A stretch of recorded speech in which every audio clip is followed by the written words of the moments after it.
دغه نن کینئ او وایئ چې ما څومره خپل وخت ضایع کړی دی. 40 ساعته ته په یوه ورځ کې لرې. وګوره چې تا یې څو ساعته ضایع کړي.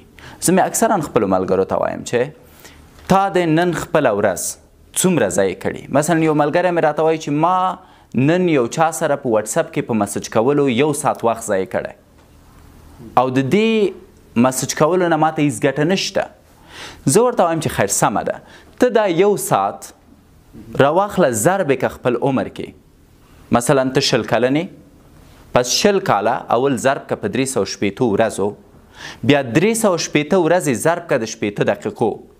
وګوره چې تا څومره وخت ضایع کړی او بیا راواخله همدغه وخت مشخصا یو شي ته ورکه.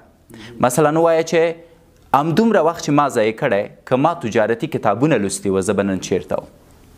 پس موږ نه وینو چې 40 ساعتو کې موږ څه کړي. په داسې حالت کې چې اسلام وایي تاسو د ورځې په پای کې له ځان پوښتنه وکئ چې ورځ مو په څه شي ضایع کړې، کوم کارونه م سم وه، کوم کارونه م بد وه، بد کارونه څنګه راتلونکې ورځ کې جبران کو، ښه کارونه څنګه راتلونکې ورځ کې ډیر کو.